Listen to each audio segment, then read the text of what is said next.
Well, guys, I want to thank you again for joining us here this afternoon here for our Reininger virtual tasting series here. Today we are joined by our moderator, our lovely Abbie Clark here. She is our marketing manager here at Reininger Winery, and we're also joined today by Tracy Parmer. She is with Blue Mountain Action Council today. So we are going to have lots of fun catching up with Tracy and finding out what's happening there. So tonight's series is all about what we call a REININGER Cares series. And so what does REININGER Cares series mean? Well, we have a few wines that we sell where part of the proceeds actually go to help organizations, and one of those organizations is Blue Mountain Action Council, located here in Walla Walla, and those proceeds go to helping people that need a little bit of aid and help with housing or electrical bills or whatever during this, I want to say, crisis that we're having. Should I say abnormal norms, if we will now. Well, also, Abbie's going to be talking about Second Harvest, Spokane Second Harvest, our Helix Cabernet Sauvignon proceeds.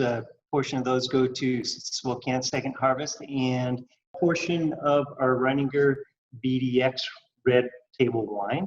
The proceeds from that go to Blue Mountain Action Council. So let's jump on over to Tracy. Thank you so much, Chuck, and thank you, Abbie, and all of you who are on here. This is like the most exciting thing that has happened to me in 6 weeks. So thank you so much. I know you're here to drink wine and share in the camaraderie between your fellow wine enthusiasts. So for you to give me a little bit of time to tell you about what Bmac does means a lot, so thank you. So I do run our development and outreach. We are a big nonprofit here in Southeast Washington. We've been going at it for over 53 years, so we're very well established. We have lots of great community support. You're supporting a great winery as far as I'm concerned. Reininger has always been by our side. They help us in so many ways, so just couldn't be happier. So just a little bit about us. We are very well known for kind of our 3 pillars, which, you know, to us are kind of the 3 things that a community deserves to be self-sufficient and to be live a thriving life and help build and assist in building a thriving community, which is really what we're after, giving people the shots to take for themselves. So for us, that means food, making sure that people are not worrying about where their next meal is going to come from. When that worry is there, it's really hard to do just about anything else and be successful at it. So food is huge. Housing, safe and affordable housing for people is another one of our pillars. And then employment and education. So getting people in the workforce, getting them trained in skills and vocational training. We send people to the CC here in town to further themselves in their careers. So those 3 pillars are kind of where everything else stems from. And we have about 12 programs under our umbrella. So anything from legal assistance, legal aid, to home weatherization. Chuck mentioned something about energy assistance. We really focus, we have a program specifically dedicated to veterans. We're very dedicated to ending veteran homelessness and getting the men and women who serve our country the services and the support that they so well deserve. So that's another big point for us. We have an adult literacy program that helps adults with educational or professional barriers. I think I better sign up. Yeah. We have that. And so a lot of our programs are volunteer based, adult literacy, the food bank. We have a program called Ombudsman where we help advocate for residents of long-term care facilities, making sure that their rights are protected, that their dignity is fought for. So we have a lot of work on our hands right this second. As all of you know, the need is greater than it's ever been. We're really focused on running the programs we can run safely right now. Luckily, we were able to do a whole lot of those. I think there's only one or two that were really just, adult literacy being one of them. Everything else, we have food bank. Our whole team is on the front lines, working here with the National Guard, who have been deployed to our area to help mitigate the need for volunteers, many of which are loyal, diehard volunteers, but many of whom are in a vulnerable population. So the National Guard joined our food bank last month in March. They are here through April and May. Now that we're into May, apparently I just realized that. So they are helping us distribute food. The Bmac Food Bank, and Abbie will tell you a little bit about Second Harvest, who's one of our partners. They are kind of a bigger entity, so we get a lot of our food from them. We get a lot of our food from the USDA, from community food drives, from grocery rescue, which is kind of gleaning gardens from farmers, and it's actually going to grocery stores and rescuing food that will otherwise be thrown away. So we get our food from a lot of different sources, and what we do as a food bank, it's kind of like a food distribution center. We take that food and we supply pantries, food pantries. Those are the actual places that people are going to get their groceries. So we supply 5 counties, pantries in 5 counties with their food. So food is a huge thing for us right now. Before COVID, we were distributing about 4,000 meals a day. That number has increased by 4 times the amount. So not only are we distributing to 5 counties, but we have started 5 drive-through mobile food banks for community members in Walla Walla, Dayton, Prescott, Touchy, and Waitsburg. So we're seeing, the need changes week per week, but the average is the trend that we're seeing is that it's only going to be increasing. So our staff is being prepared for that, and funding is really more critical than ever before. You think about what 4 times the amount of something means, and it affects staff, it affects equipment. Our director was just telling me today, even just getting rid of boxes. So, for every we're building about 1,400 food boxes to distribute to families each week. And, for every 100 boxes we build, it's an entire bin of cardboard on Monday. So on Monday we have 14 bins. It's this capacity level that we've never had to reach. So we're having to employ lots of different ideas and just kind of work on our toes, just like everybody else is, to try to figure this out together. And we're very hopeful, and we're just kind of keeping up the good fight. Are you mentioned the gleaning, and we've been reading reports about farmers having to destroy some of their crops or animal stock. Are you receiving any help from farmers or food from the local farmers? Yeah, good question. So we are so lucky here. This agricultural community that we have is so intertwined into the food bank. And so we are getting we get constant donations from, farmers like Hayshaker and Stone's Throw and Frog Hollow. And we're getting wheat from a wheat farmer who's making flour packages for our clients. We've had really amazing So they're grinding the wheat themselves? Or they are. the flour? They wow, are. they're milling Yeah, it. it's Huh? been Great. hard to find flour. So, we've just gotten a huge donation of crop from the potato farmers of Washington.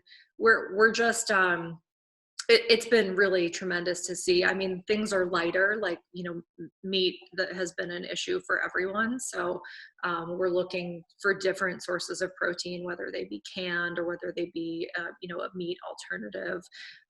We're right now, this is kind of crazy, but we just had to add some storage containers, some refrigerated storage containers that we added. And we're working with the airline industry to rescue all of their prepackaged meals, which otherwise would have just gone by the wayside. And so what's really neat about those prepackaged meals are we can deploy them and give them to people that are actually homeless right now, who don't have a place to heat up a can or cook. They just can open the package and they can have some nutrition. So there's nothing too odd for us to explore right now when it comes to food, but we're in a pretty lucky, fortunate spot. Wow. Yeah. Well, we're fortunate to have Bmac here in our neighborhood. I know I've known about them since I moved here in 1992. They were working on a big project in my old neighborhood anyway. In fact, my next door neighbor, she used to run the food bank. Well, Abbie, do you want to talk a little bit about Second Harvest up in Spokane? Or Tracy, Sure. if you have any thoughts, you can jump in and help her out. She doesn't need my help. So luckily, the CEO of Second Harvest actually did one of these Zoom calls yesterday. So I was able to get a lot of information from them since they were unable to join.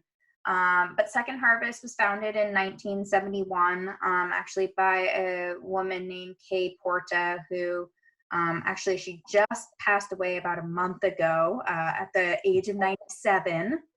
But she got a group of friends together up in Spokane, and they started the Spokane Food Bank. And that has now turned into an emergency food services nonprofit that covers all of the inland Northwest. And they're more focusing on distribution. So according to their CEO, Jason Clark, they were saying that they felt the second wave of this current COVID situation was really about hunger. And they noticed up in Spokane specifically by the end of the week of May 2nd that already 10% of Spokane County has been unemployed, and they haven't seen numbers since 2009 that were like that. So they're trying to do as much as they can to not only distribute in Spokane, but also since they cover all of Eastern Washington and Northern Idaho, they're just trying to get as many food sources as possible. And some of the things that they've been really big on is since March 1st through May 1st, they've been able to donate just under 5.8 million pounds of food across the state. One of their main ways that they do that is through what they're calling mobile markets, and they've had over 75 of them across the region. And these mobile markets, they've been having last week, they actually did one for 2 days up in Kennewick, and it had 1,500 families came through that they gave these emergency food kits to.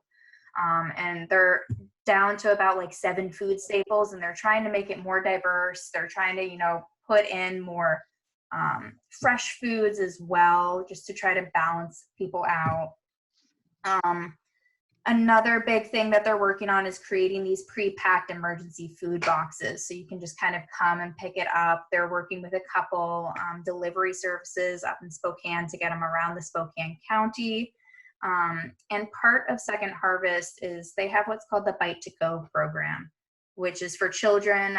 It helps supply meals to those who, a lot of the kids are on the free or reduced lunch program, but also kids just in need who also need a little bit more help with food. And since school's not in session, there's been this big concern that kids haven't been able to get that food, and the families haven't been able to get that break that they normally rely on. And they have been able to deliver 44,000 food kits to families on that Bite to Go program, which has been great. And Second Harvest just partnered with the governor, the State Department of Agriculture, Northwest Harvest, and Food Lifeline to create what's called the Washington Emergency Food Box Program. It's based around these kits that they were creating. And as of May 8th, they so far distributed 13,000 of those. So they're really trying to get food out there as quickly as possible. But the diversity of the food is really what they're struggling with, and they're trying to maintain that level of quality while they're doing that. Tracy, is there anything like a little bit more about kind of Second Harvest that you might feel like I missed or glanced over? No, I think you did a fantastic job. They're a great organization. If any of you are near a Second Harvest, once things are safe and it makes sense, it's such a, if you have a food bank in your area, I just encourage everyone to sign up to take a tour, because it's really a sight to behold, and really something it's so hard. I was not in this industry. I was actually in the industry of wine and food and hospitality before being in a nonprofit. So, I mean, the first time I stepped foot in our food warehouse, I just couldn't even understand the magnitude of it, being that we're a small town, we're in Walla Walla. How do we have something that's so robust here? And then as I peeled back the layers, you just have such a different appreciation for it. So if any of you are in Walla Walla down the road, you want to contact me, I'd be happy to give you a personal tour of the food bank, because it's such a worthwhile effort. Oh, and one question that came through that I forgot to bring up, that so proceeds from both sales of the REININGER BDX that will go to Bmac, and the 16 Helix Cab that will go to Second Harvest, all of that's going to be for the entire rest of the month of May, and then all of the bottles that we sold last month as well. So. All right, well, we're going to be indulging in a little wine here. So the first wine that we're going to be exploring tonight is our 2016 Helix Cabernet Sauvignon from Finney Hill Vineyard. It's kind of the focus of these two wines, the base of these two wines anyway, is Cabernet Sauvignon. And I was talking a little bit about Cabernet Sauvignon and what makes it so great. It's known as the king of wines, but there's three things that really, really make it stand out. One is the intensity of the fruit itself of Cabernet Sauvignon. The other is its age worthiness. And two, for some of those reasons anyway, it's grown worldwide. And it's grown worldwide because the intensity of its varietal character. Its varietal character seems to stand out and on its own just about wherever it's grown throughout the world.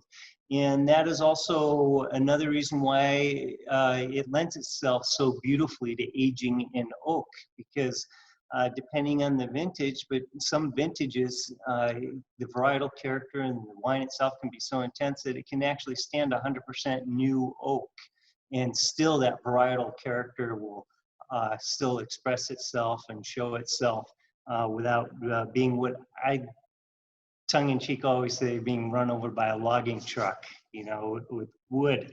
So those are some of the things that really make it stand out.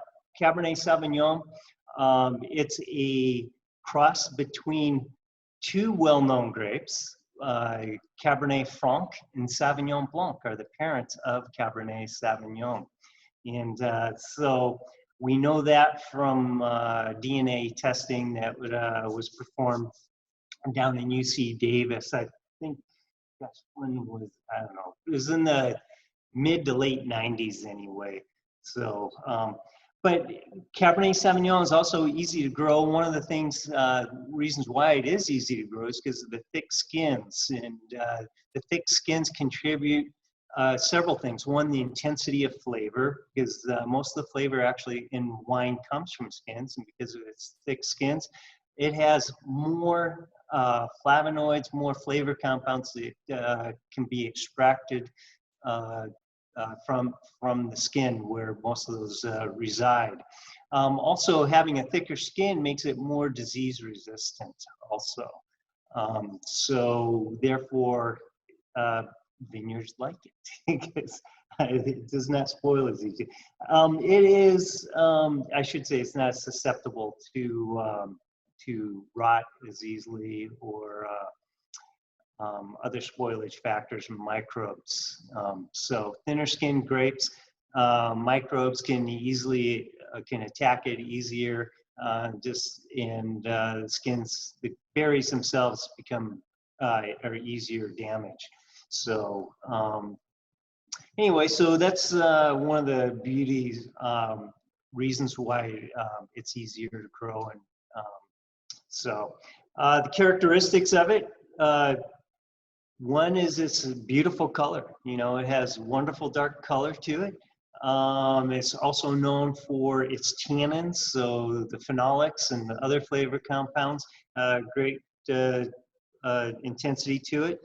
But tannins, that's the astringency. So sometimes when you taste wine, you feel this astringency. It's kind of like sandpaper-ish type texture that you often get with wine.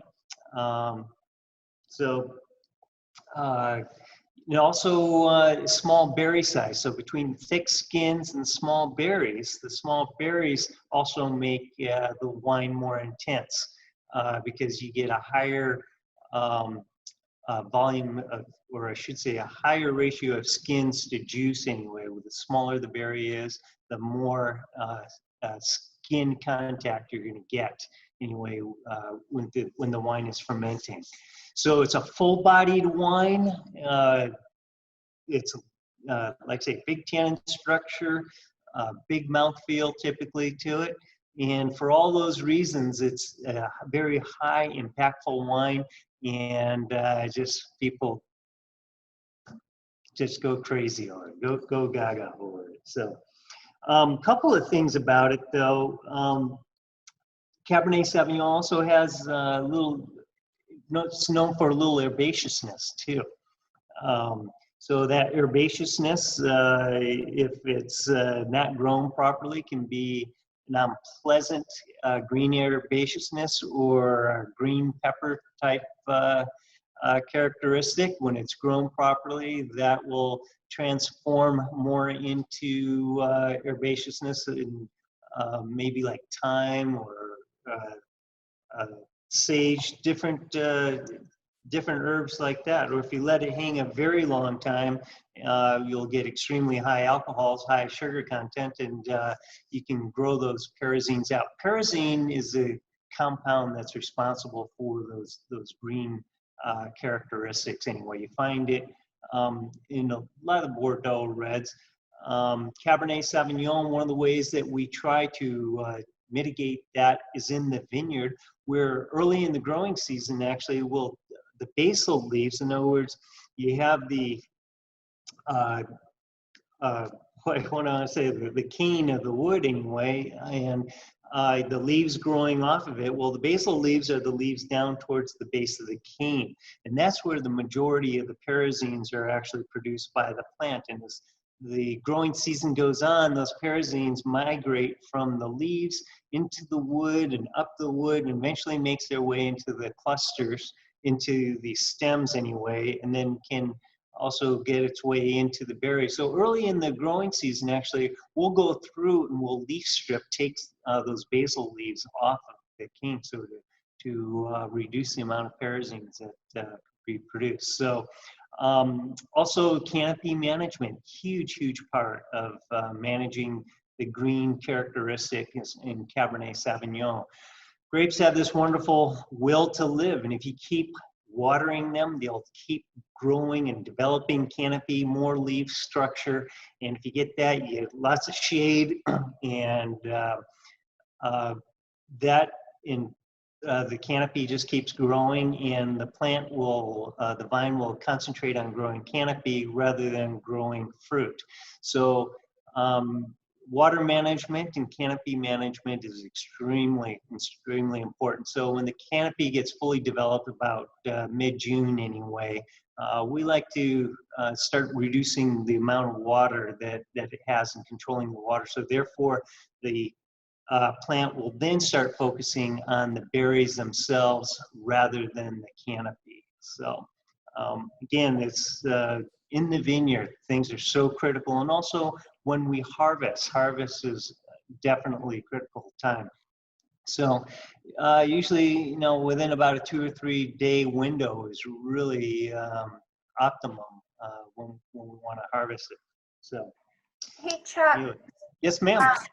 So when you're out in the vines right before harvesting, is there a specific sugar George of the Jungle swinging? Yes. Is there a specific sugar content in the cab that you were looking for before you bring it onto the crush pad? I'm sorry, so is there something specific about the sugar content? Like a certain level? No, no, it's all more with the flavor is the main thing. We're always minding the sugar content and trying to get appropriate balance between sugars and tannins and acid in the wine. But my main concern is the flavor development, where the ripeness of the flavonoids, which are the flavor compounds anyway. So, but it depends on the vintage. We, in really hot years, what we'll see accelerated growth in the sugar ripening, and so it will start outracing the maturity of the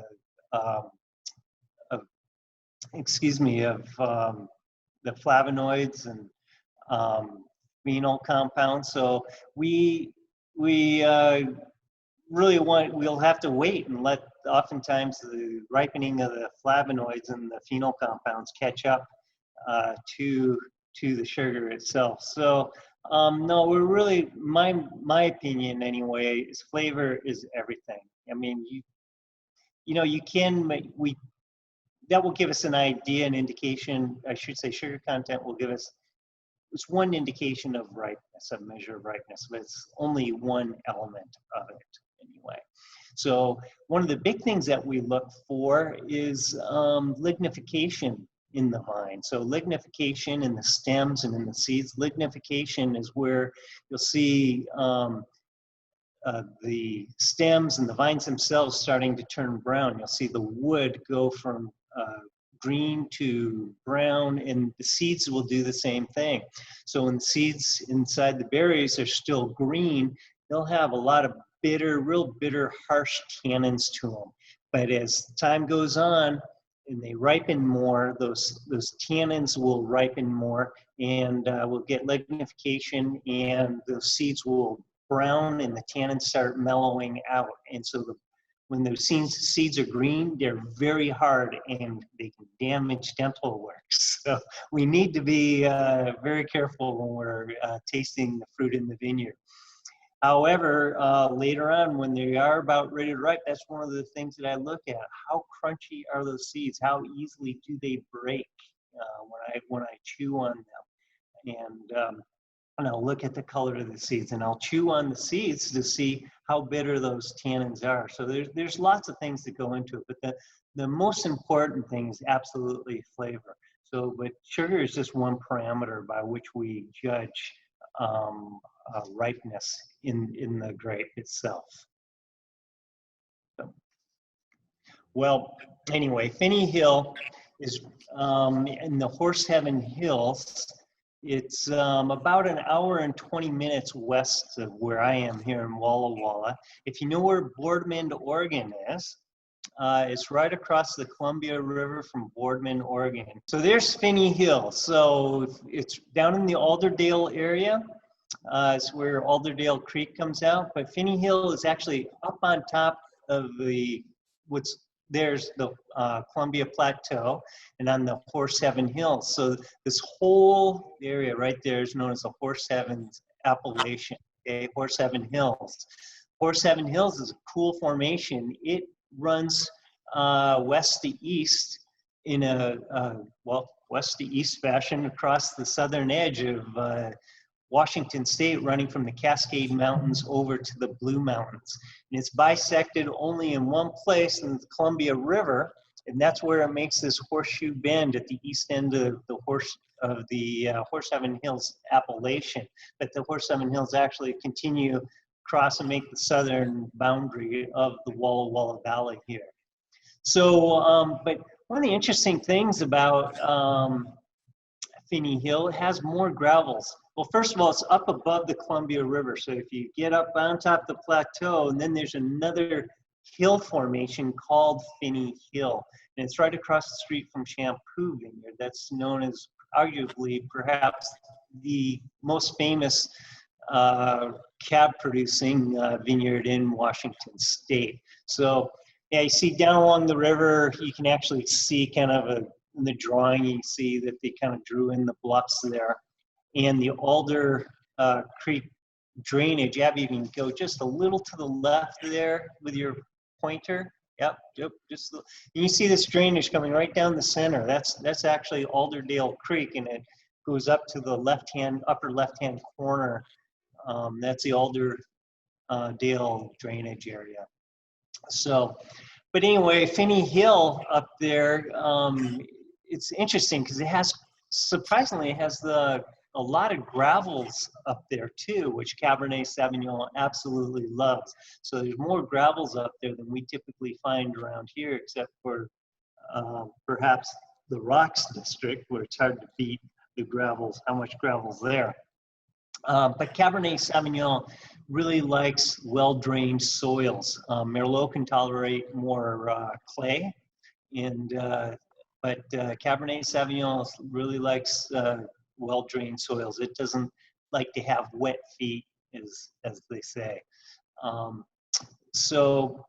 They suspect that some of those gravels actually came from the John Day River, which south in Oregon, and the ancient John Day River, and it used to flow a little further north than where the present-day Columbia River is. So it's nice that we have that there. It's really turned out to be a fantastic cab site. We have 5 acres there that we harvest. And like I say, it's right across the street. There's just 2 rural highway lanes across from Shampoo Vineyard. So Quilceda Creek gets a lot of their fruit there. And then on the south side of Finney Hill, contiguous to the vineyard, Quilceda Creek has one of their vineyards right there. So it's a great place for Cabernet Sauvignon. So the 2016 Cabernet Sauvignon, like I say, 2016, I should also tell you a little bit about the vintage.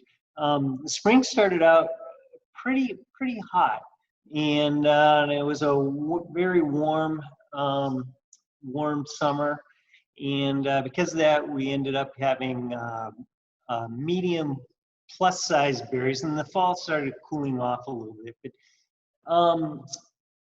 during the time of cell division anyway, in spring or late spring anyway, it was a little bit in early summer, it was a little bit cooler during that period anyway. But then right after that it got warm, and so that increased cell division. So we ended up having like about medium plus berry size, little average yield. So 16, the clusters were a little bit larger, the berries were a little bit larger than normal, but I think it makes for some really nice, elegant wines, and I think 16 is really showing that off. I get really what I get out of this a lot, I get a lot of macerated black cherry going on.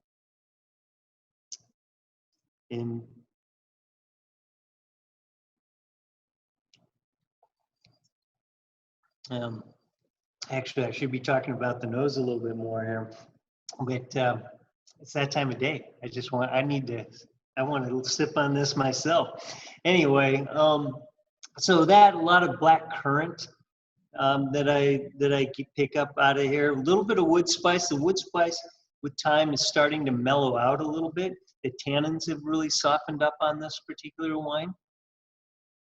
And get a little bit of roasted coffee touch of that too going on.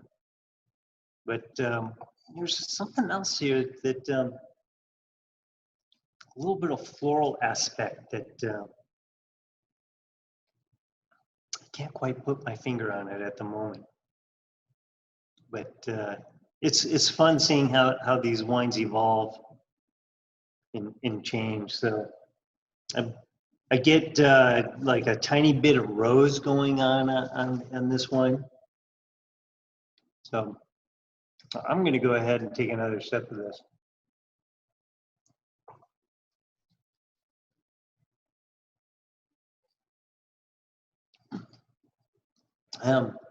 So again, the cherry is really the thing that's really, a cherry and currant is really what's coming out for me on it. Occasionally I get little hints of blackberry and maybe even a little bit of fig going on with this guy. But, and what I like about it, I get a little bit more of that roasted coffee, tiny bit in the finish. I really get a lot more dark fruit going on there in the finish of it. But the mouthfeel, I really enjoy this mouthfeel on this too, and the soft tannin structure. So.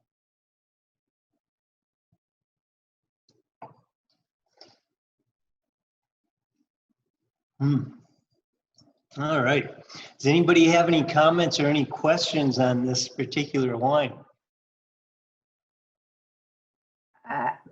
Don't have a question yet on the particular wine. How many different vineyards that we source from, and how many wines we produce that are vineyard specific? Yeah, right now, gosh, I'm trying to. I think it's 10 different vineyards that we're sourcing from. How many are single vineyard? Oh gosh, it depends on the vintage. Quite a few of them are. I mean, there's Sangiovese single vineyard. Sometimes our Merlot is. Most of the time, it's not. Our Malbec is always Pepper Bridge. The Carmenere is Seven Hills. Sometimes the I already talked about the Sangiovese, Chardonnay, or Semillon. Boy, yeah, I don't know. I couldn't give you a number right now. I'd have to go through and count a lot. So, but I don't know. That really didn't answer the question too well, did it? but what we try to do though, with Walla Walla, I really love blending the different vineyards together though.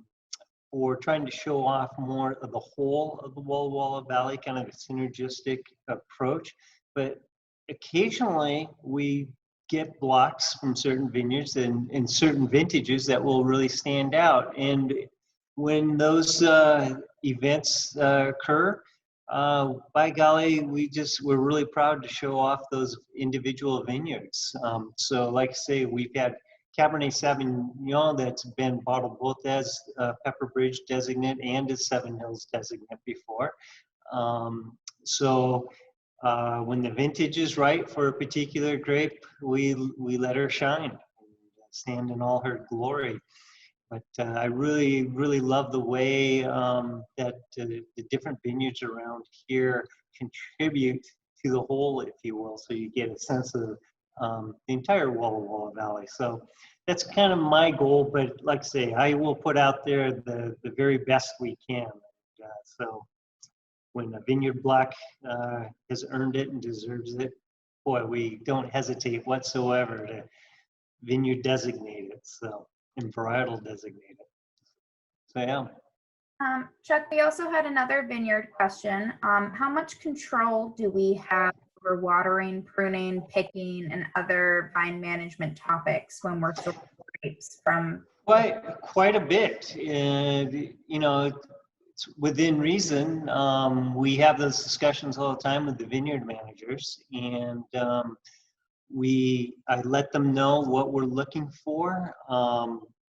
We'll walk the vineyard blocks, and philosophies have changed over the years too. It's really interesting. When I first started making wine, a lot of winemakers were very insistent that growers don't do any watering, say, after the 3rd week of August. They really wanted to stress the vines. Well, that's not really, we found out, it's not really necessarily the best thing. That's old school, and we've since discovered that, you know, a certain amount of stress is good, but we also need to provide the vines with adequate water to stay alive. If you don't keep the canopy alive, there isn't going to be any photosynthesis. Photosynthesis has to continue in order for the fruit to ripen and to continue to advance during harvest. And sometimes what we're finding is if you really overstress the plants in in the late growing period, really you're just shutting the plant down, and any further accumulation of sugar oftentimes was due to desiccation or dehydration, because the plant itself was shutting down and didn't have enough water to continue doing what a plant wants to do.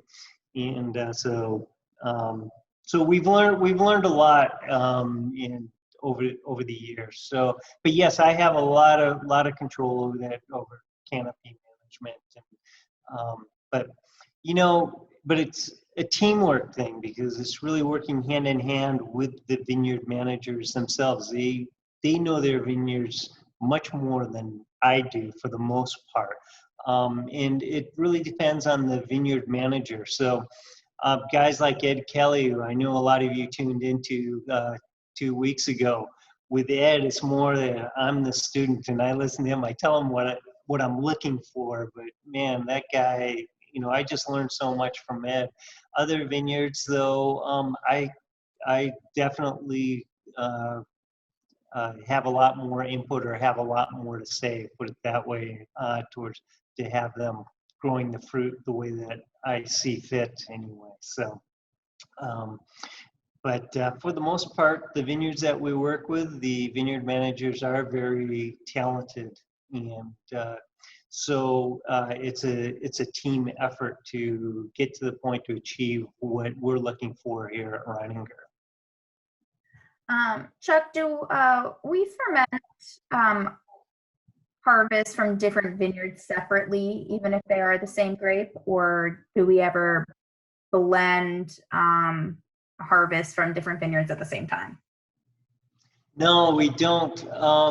The only time we'll co-ferment, I think that's maybe where the question is going to, is with Soro, which is Grenache Mourvedre, and Cinsault. They're all grown out of the same vineyard, out of Stone Tree, out on the Walla slope. So we will co-ferment those. So we harvest them if they're harvested at the same time. But no, all the other blocks, even individual blocks of Cabernet Sauvignon, we might pick them on the same day, but I'll ferment them separately. I always want to learn about that block and see how it's doing, say, a cool vintage versus a warm vintage, and we'll keep them separate. And like I say, I tend to even blend late. I'm blending earlier though these days than I used to, but I really want to know and learn as much as I can from the individual blocks before blending them. And how big is a block? A block is just a small geographical area inside a vineyard that defines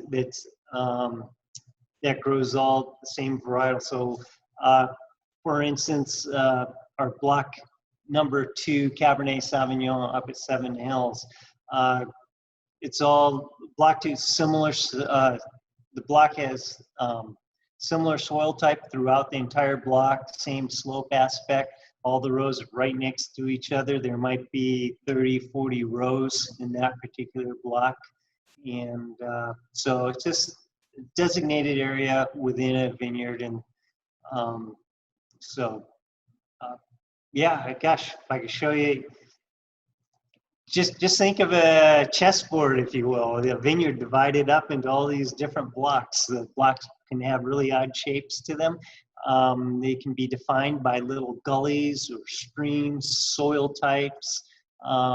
Used to be what felt convenient, how it was easy to break the vineyard up into rows. But now we know a lot more that soil types mean a lot more. So before we even lay out a vineyard, we'll do a lot of research and probing around and see how the soil changes from one spot to another. Because in some vineyards, you might have a part of the land where it's all the same slope aspect and it all looks contiguous, but when you start digging around in the soil, you might find that the lower elevation has a different soil type than the upper elevation of that chunk of land or that block. So we'll actually divide that into two separate blocks because the soil types will drain differently and provide nutrients at a different rate in a different fashion. So it's interesting because before doing this, say that same description I was telling you about, year after year, you might see canopy differences, like color differences in the canopy.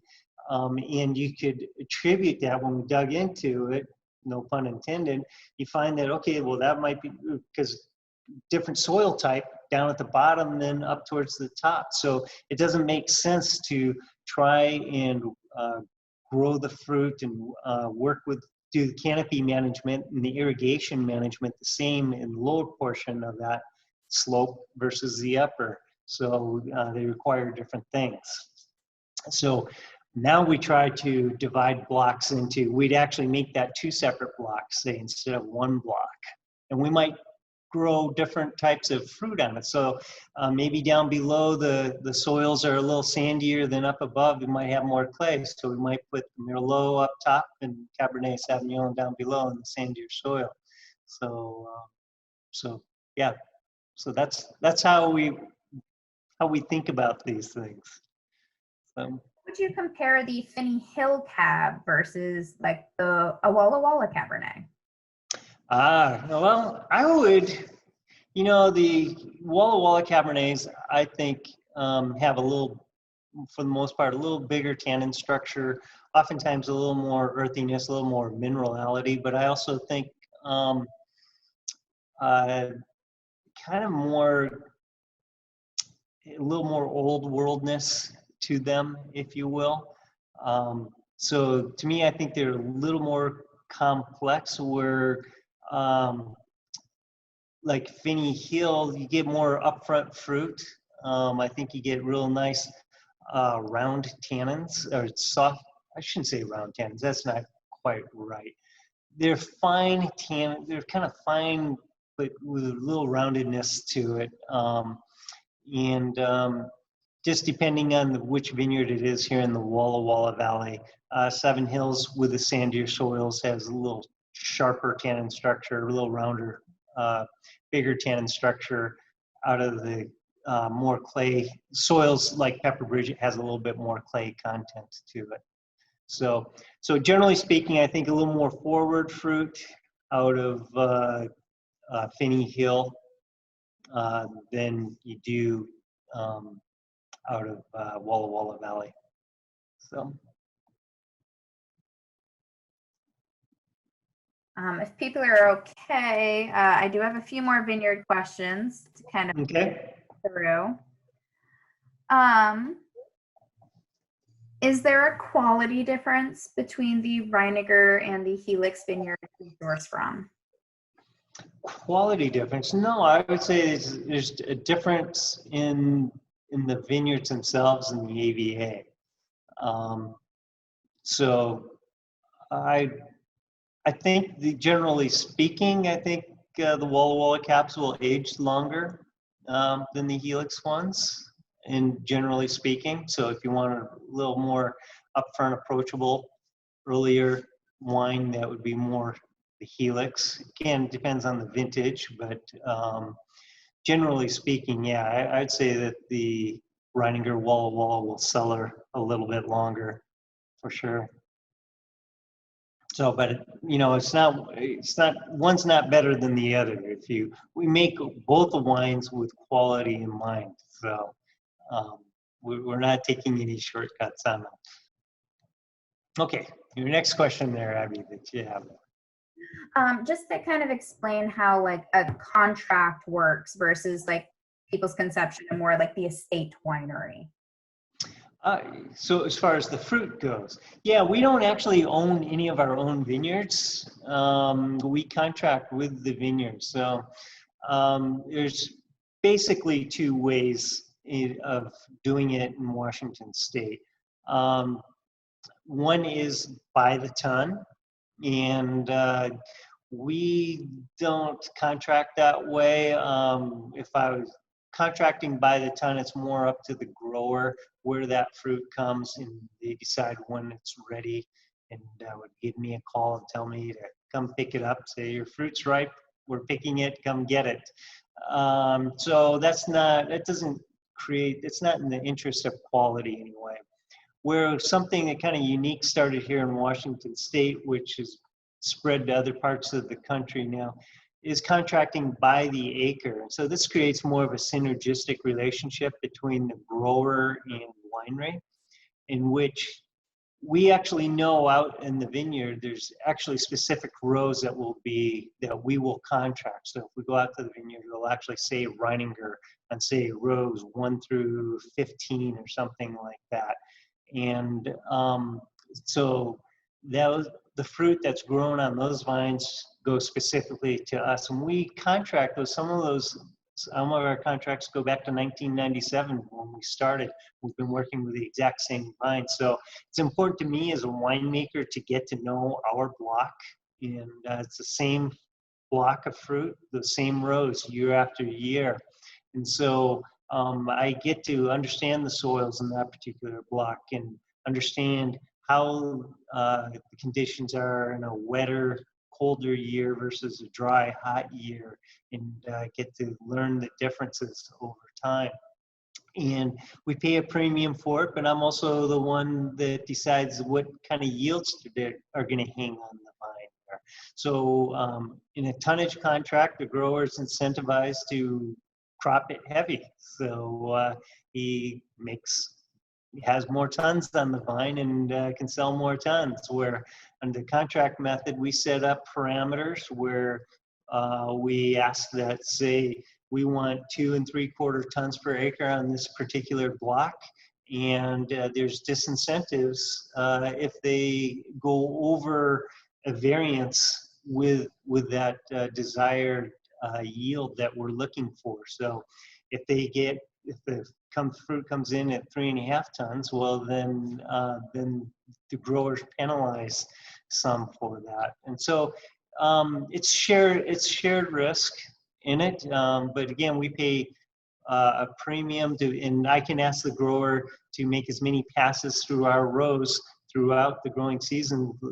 What we were talking about earlier. So as far as canopy management, as far as leaf stripping, green thinning, dropping fruit, whatever we feel needs to be done, irrigation management. So I can ask them to make as many passes during the growing season through our rows, and that's all.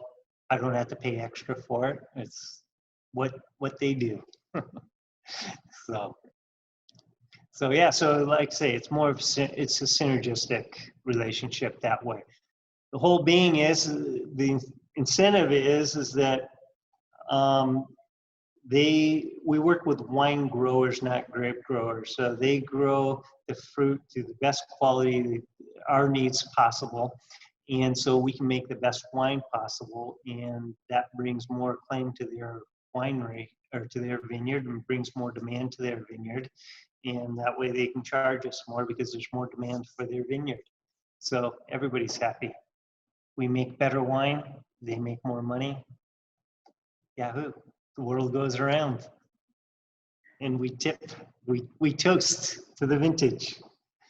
So, yes. Before we switch over to the BDX though, the question that we always get, what has been your favorite Cabernet and why? What has been my favorite Bordelais? Cabernet. Oh, my favorite Cabernet. You mean of the ones that we've produced? Yes, ideally. Oh man, that's a really good question. I tell you, the 1997, our very first one, I was really excited about, and then it went into one of the worst bottle shocks to this day I'd ever seen, and I thought I'd thrown away basically all of our life savings, and so it worried me for a long time. But when it came out of bottle shock, it turned into what I always expected the wine to be. And that was a gorgeous one. 1999 was an excellent vintage. 2009 was excellent. 2012. So yeah, those are some of my favorite cab years anyway. So yeah. And then there's more to come. So yeah, 2017 I think is shaping up real nicely too. So all right. So our BDX is it's not tongue in cheek. What am I saying? BDX is the acronym really for Bordeaux, and this is a Bordeaux blend. So I'm trying to remember exactly what the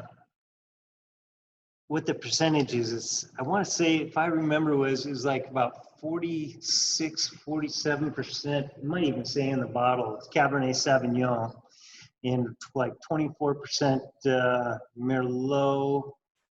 Isn't this horrible?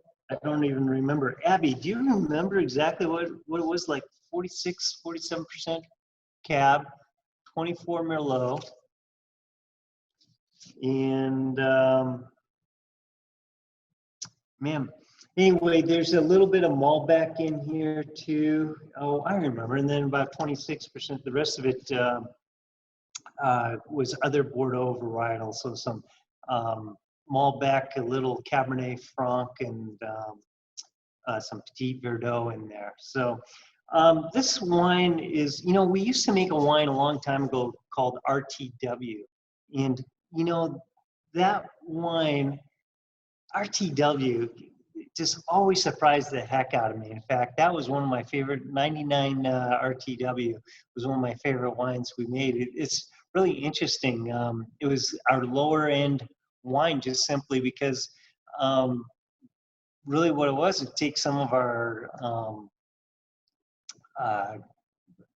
wines or barrels that didn't quite make the cut, say for our Cabernet Sauvignon or our Merlot, and we blend it together, and it just turned out to be, when we first put it together, sometimes it wasn't quite what we expected it to be, and then just evolved into that 99, just turned into one of these most beautiful, incredible wines that we ever made.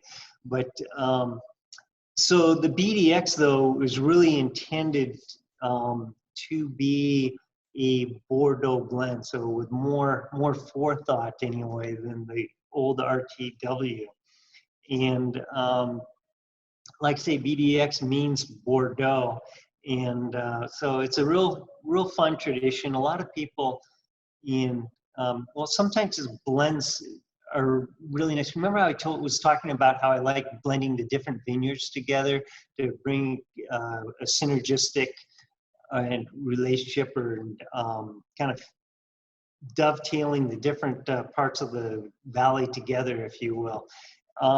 Blends do the same thing. So it's fun to take a certain block of fruit. So if we start developing a blend, but we feel like we want a little bit more acid, well, we have some wonderful Merlot over here that does have some nice acid to it. So we'll blend that in and boost the acidity in it.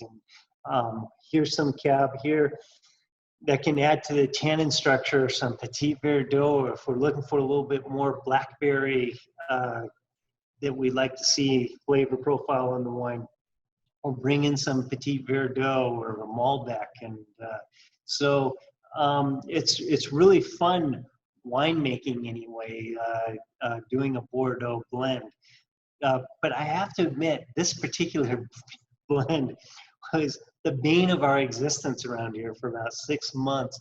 It, bar none, was the most difficult blend that we ever put together. We struggled for 6 months working on this wine, and you know, we would get close, but there's just certain aspects of it that we felt holes that we needed to fill, and it just was challenging.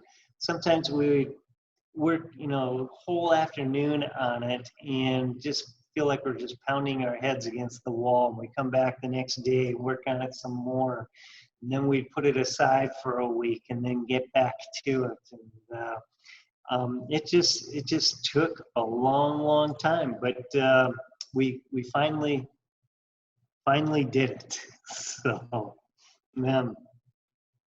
But anyway, yeah, on this wine, get some really wonderful bright cherry notes on it, a little bit of plum, and I get a little more, the floralness that I get out of it is, in the Cabernet, it was a little more rose. This, I get a little more violet attribute out of it.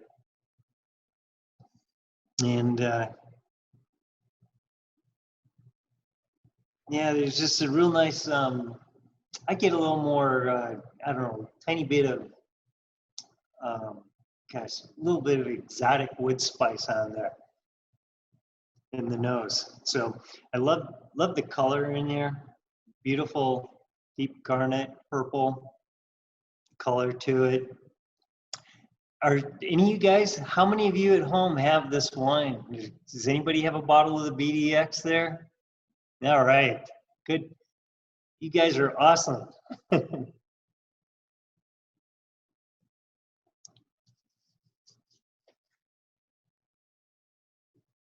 Oh, well, you know, these 2017s have really, I think, taken a long time to come around after bottling. I think 17 vintage has been one of the more difficult vintages anyway, as far as bottle shock. Remember I told you about 1997, the Cabernet Sauvignon.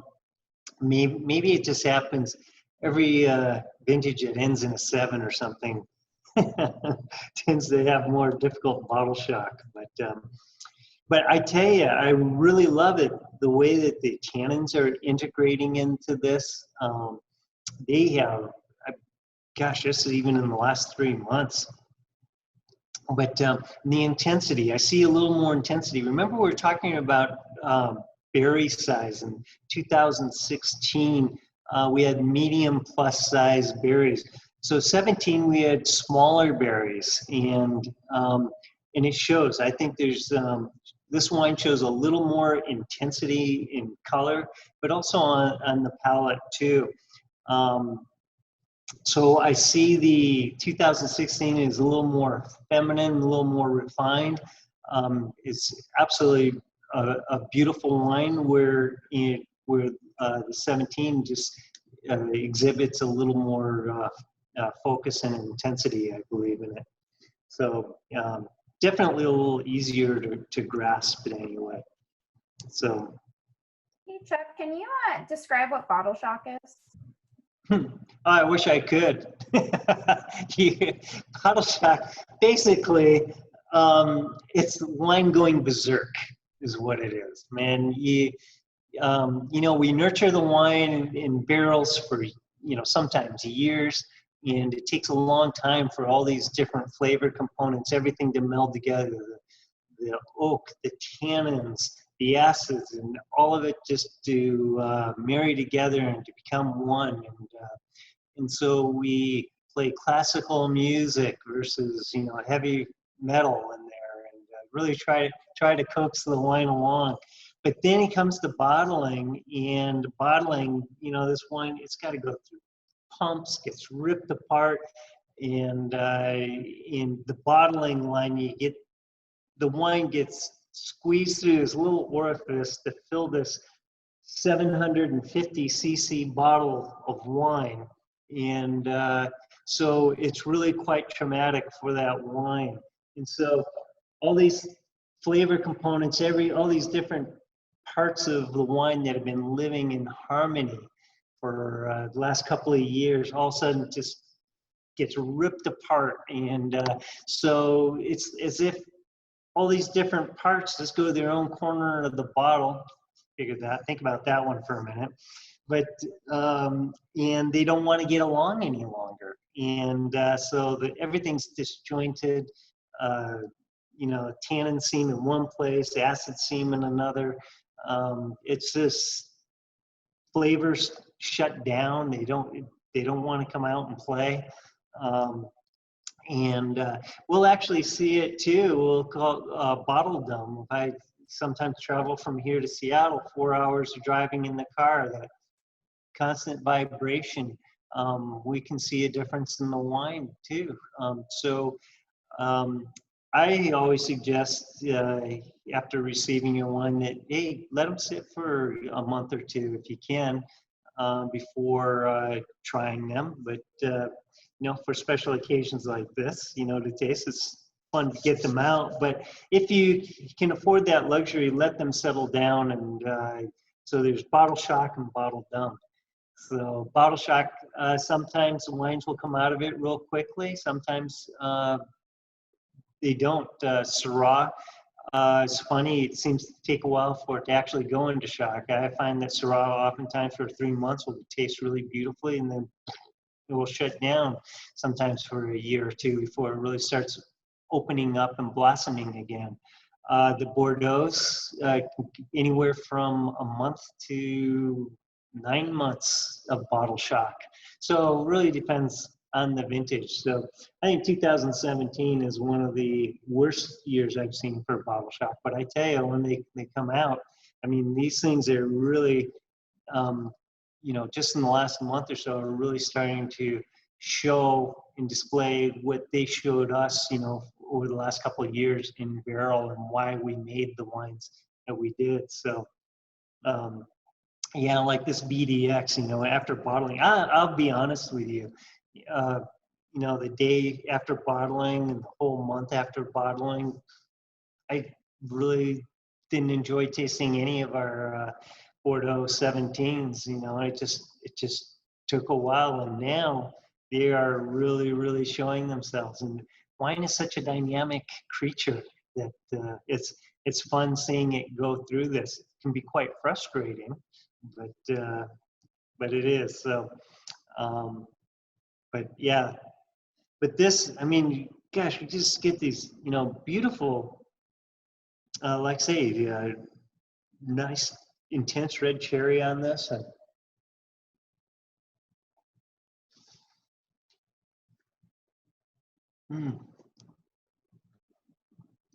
Yeah, and the tannins on this too have just so mellowed out. They were much more angular, like say 2 months ago, 3 months ago, and now they're just laying down. If you think, almost like the tannins actually had teeth earlier, and now they're laying down and smoothing out. There's just a really nice, pleasant grippiness to the tannins. Tannins are something that my palate has really evolved to appreciate. I really enjoy analyzing the tannin structure, and I enjoy wines with a little bit of grip to them.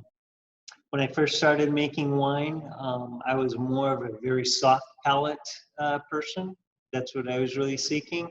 And I think you can see that in our wines over the years, that we have been building wines with a little bit more tannin to them over the years. But I'm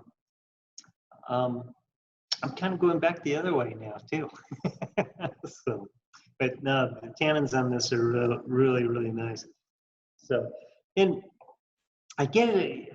Walla Walla has, you know, a little bit, particularly in the Merlot, get a little bit of thread of chocolate going on. I definitely get a little bit of chocolate minerals in there, maybe just a touch of graphite even in this, which is very typical in Bordeaux wines.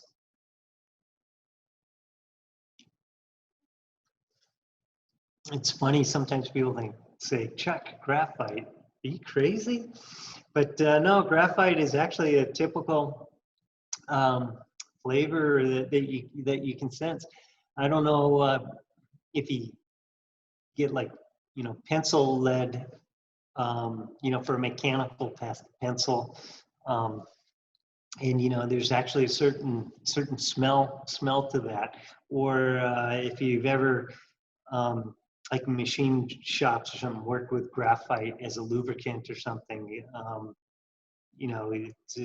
actually there is an odor to it, and can't say I've actually tasted it. Well, maybe I have licked a pencil once or twice, but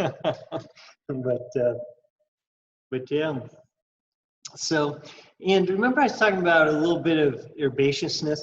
I get it, just a tiny bit of good herbaceousness out of this.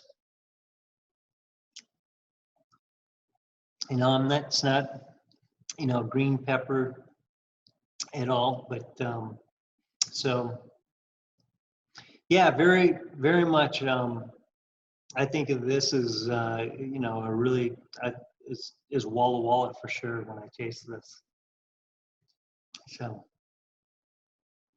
yeah, and some currant too. Get a little bit of black currant going on in this. And every once in a while, I was getting a hit of people. Gosh, when I was younger, I don't know. A little bit of vitamins. Multivitamins.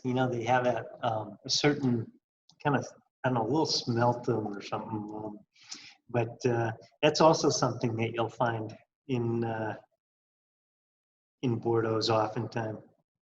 But and I don't mean that in a negative way either.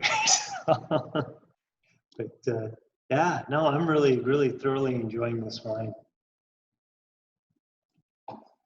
All right. Chuck. So like I say, this is a blend of all these different Merlot grapes. Bordeaux grapes. Though that the synergy, I think, is really, really beautiful in this. So yeah, Abbie. Oh, I was gonna say, you talked about bottle shock and just how a wine tastes when it's young. But on the other side of things, how do you feel this 2017 BDX will age? How long can you keep it in the cellar? When might it be more optimal drinking? Mm-hmm. Well, I think this guy will. Boy, the way I think he's, could sell it very easily 10 years, no problem at all. I'm really looking forward to seeing this in, say, another 2 years from now. I think the fruit right now, I think you'll probably see the intensity of its fresh fruit, if you will, say like 2 years from now. So if you like more fresh, the forward upfront aspects of fruit, I would say probably in about 2 years anyway. But from then on, we'll start seeing the tertiary flavors start developing in it, and the bottle aging aspects. And so, that's always, wonderful to see. So might see a little more leather as it ages, start to develop in there. And I'm not so much sure about tobacco, but I would definitely, just from what I'm tasting in this, I would expect this to be a little bit more leathery. And so yeah. But yeah, 10 years would be, if you can wait that long, yeah, I think it would be okay 10 years from now. So 8 for sure. You can push it to 10. You probably even push it to 12. But are we planning on making more BDX? Oh, heck yes. Yeah. This guy's, we're planning, our intent was for this to be here, to stay. So we are adding this to our repertoire, and it's going to be permanent here. So it's always going to be a Bordeaux blend. What does that mean? Well, there's 6 noble Bordeaux red varietals: Cabernet Sauvignon, Merlot, Cabernet Franc, Malbec, Petit Verdot, and Carmenere. So it will be, a blend of any of those grapes. So so we can put that BDX name on there. And Chuck, correct me if I'm wrong, but the 2018 vintage we're going to be bottling this year, that's more a Bordeaux style from the other side of the bank, correct? It's more Merlot dominant. Yeah, it has a look. Yeah, it's definitely more Merlot than this one does for sure. But still a good chunk. Big part of it's Cabernet Sauvignon too. So, are there any more questions? Earlier, when you were talking about the RTW or the red table wine, Yeah. you were referring to certain barrels not making the cut. How do you determine that? Yeah, well, when we make our wine, when we blend it, we go through and individually taste each barrel. And so when I say not making the cut, it's just barrels that we didn't choose, say, for our Cabernet Sauvignon. It doesn't mean that it was bad wine or anything, but it might have been because of the type of wood spice on it, or it might have had, would have been contributing a little more tannin structure than what we wanted, that we needed more in the blend. So there's a lot of different reasons for it, why certain barrels make it and others don't. And blending is really something really very interesting. And RTW, when I was a young winemaker, really helped drive this home, that you can take also some of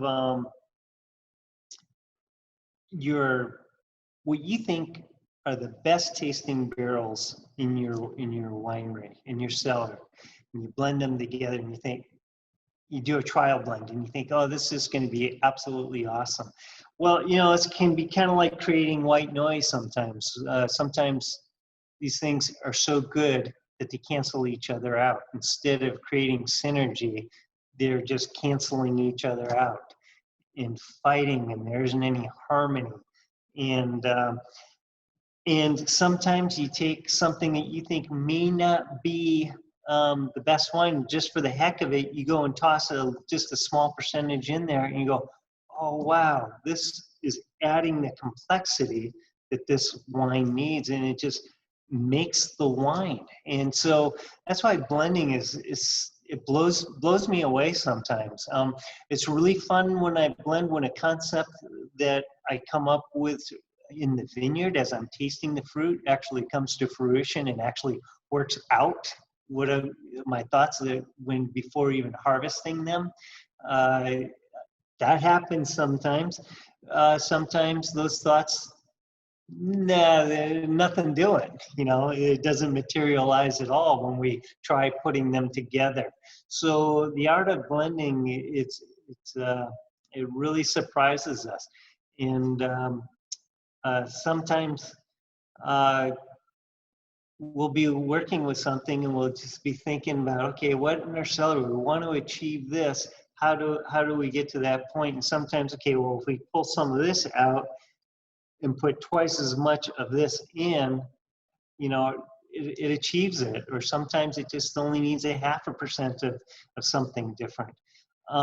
So blending's a magical thing, and that's I tell you, that's it's usually one of the most fun, joyous things about winemaking is the blending part of it, the artisanship of it all. And but like a BDX can also be, as BDX proved us, can also be one of the most frustrating, head-banging experiences too. And so, because sometimes, like say, you can spend days at it and feel like you haven't accomplished a damn thing. And that, like I say, that's really frustrating. So, but when we finally get it together, make it all come together, it's just absolutely magic. So, but as far as the RTW goes, you know, that was,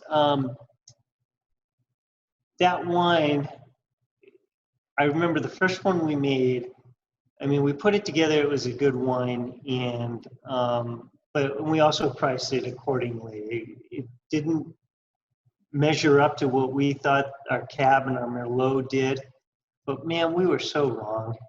We were so wrong. And it was that way for, oh, maybe a year or so. And as those wines, it had time to meld together and slowly come together. After about a year being in the bottle, this stuff just blossomed. And, you know, we still have a little bit, I think we still have a little bit left in the library. And anyway, I remember probably about 5 or 6 years ago tasting it. It still just blew us away. So we made, I think, 2 or 3 RTWs. So I think it was 99 through 2001, maybe 2002. But so. Now, Chuck, have your tastes in French Bordeaux wines evolved as you've grown your own Bordeaux blends? Yeah, absolutely. You know, and I really love, you know, old world wines tremendously. Yeah, it's interesting. I would say one way it's grown is I dislike Brettanomyces more and more. But however, when I also in the traditional Bordeaux, you know, I don't mind a little. I mean, I like a little Brettanomyces. I don't seek it out, but if there's a little Brettanomyces in there, I think it can add some wonderful complexity to the French wines. Don't want it in our wines, but Brettanomyces is a wild yeast. It's very, well, you can't control it. I was going to say it's difficult to control. You can't control it. That's the whole issue with Brettanomyces. And in very, very small amounts, it can be something that can be pleasant depending on the person. Some people don't like it, period. But gets a little larger population. Yeah, and one of the issues is too, it can be a lot of bottle variants too. So you can have the exact same wine. One bottle might have just a little bit, the other one might have a lot. But no, but with Bordeaux, so I absolutely love Bordeaux. You know, Lynch-Bages is one of my favorite. I think they're just an outstanding producer over the years, going back there like early 80s and stuff. Yeah. Beautiful, beautiful wines. So. So we have 2 more vineyard questions. It looks like we're kind of wrapping up on the wines. As we grow as a company, how do you select new blocks of fruit? Well, it's really all over the board. It depends on if we, if something, a block of fruit comes available that I know about that I think is spectacular, I'll make an effort to go put my name in the hat and try to obtain it. You know, just constant contact with the vineyard manager, seeing what might be coming up. Also, it depends on producing new products, so such as the BDX too, might lead us to seeking out more vineyard. So, and as we grow, sometimes one thing that Malbec, we've been very limited. I've been very, very happy with our Pepperbridge Malbec, and it's always been there. This last year, I actually have sourced some fruit from Stony Valley. It's down in the rocks anyway, so not a lot, just a tiny bit more Malbec. I had an opportunity to get about a little less than, oh, actually around a ton of it last year anyway, to play around with it. And really was very, very impressed with it and thought it would blend in. So we've had a demand for more Malbec. And so a lot of it's just our needs, what we need. And so, you know, I saw XL Vineyard go in, and thought there'd be great opportunity there. And sadly this year they decided not to produce. Times are hard, and anyway, the owners are from Vancouver, Canada, and they decided to pull the plug. It's been a very difficult, high maintenance vineyard, and fruit has been wonderful, but that's gone. So we were able to, because my contacts and long-standing relation with Seven Hills, I was able to source a couple of, well, another block of a little bit of Cabernet Sauvignon, a little bit more Cab from Seven Hills there. Also some Petit Verdot. These are all, you know, we're getting, I love the Petit Verdot we're getting from XL. So yeah, the way you do it is just being in contact with people and finding out what's around there. I'm always getting solicited. I just got a piece in the mail today, vineyard here in Walla Walla, that's, you know, was trying to sell me fruit. So there's opportunities like that. I mean, we get solicited all the time.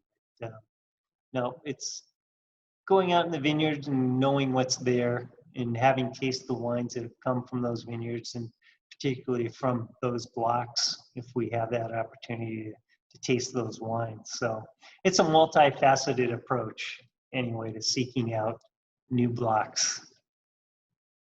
Are there any new grapes that people are experimenting with in Washington, and are you interested in working with any of those in the future?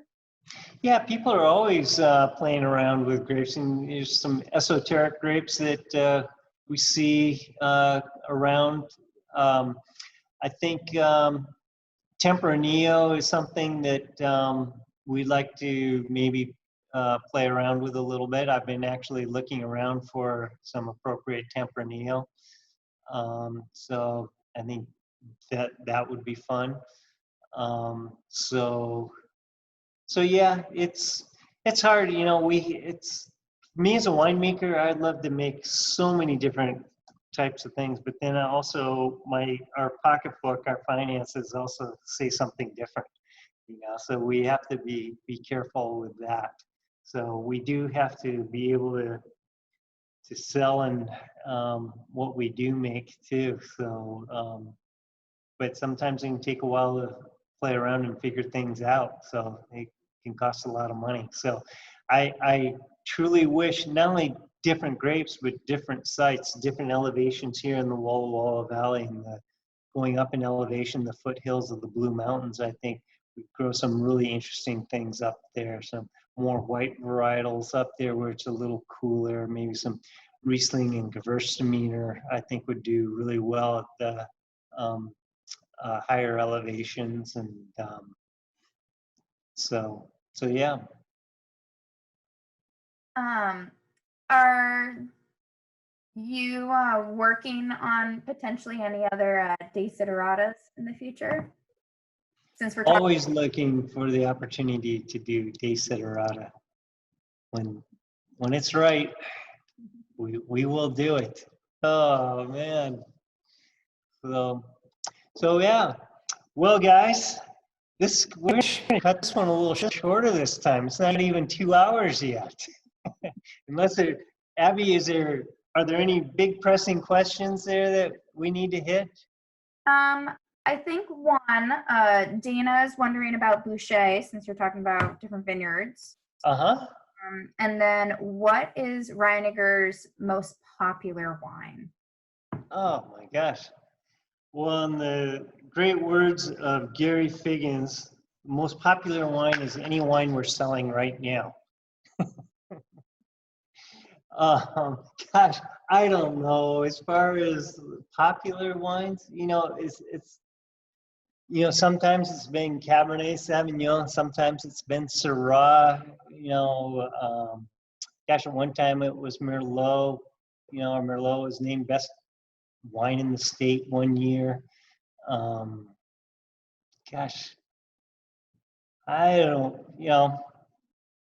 I think de Siderata, but it's so little. We don't make, when we do make it, it's so, that's just a gem.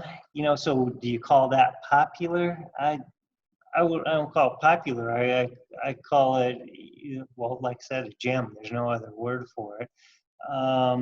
It's heavenly.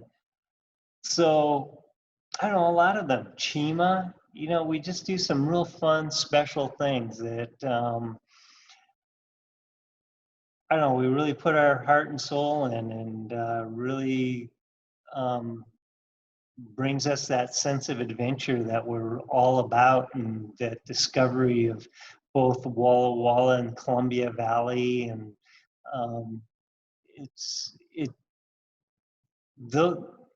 I don't know, so popular, I don't know, most popular, I guess you call Pomasha, because we made a lot more Pomasha than anything else. Is the most popular? I don't know. You make 2,000 cases of it, but we only make 100 cases of de Siderata, or 180 cases. But no, I don't know. That's a hard one. As far as Boucher goes, Boucher is a great vineyard. And Dick has done wonderful things with that vineyard. It's definitely, I think, one of the pioneers, and a guy that has really, really given so much through viticulture to the Washington State wine industry. He's been a great leader in it, but more importantly, he's just has gone the extra mile to grow fantastic fruit. So I really admire Dick and what he has done with Boucher Vineyards. And I've never worked with the fruit. Sometimes I think I would like to. His Syrah, I really, really admire his Syrah.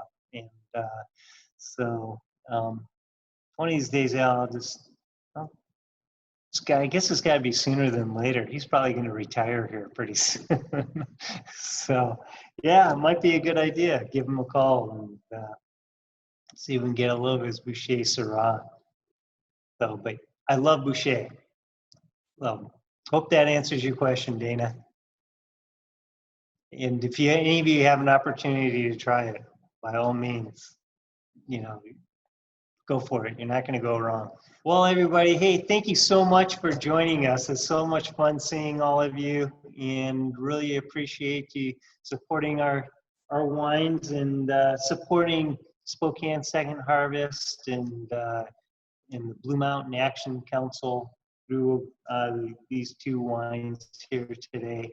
And you guys, really, it's so nice to see all of your faces here. I'd rather see you here in the tasting room, but this is close enough. Virtual hugs to all of you, and handshakes. I don't know if we'll ever get back to that, or elbows, whatever. So, but yeah, take care.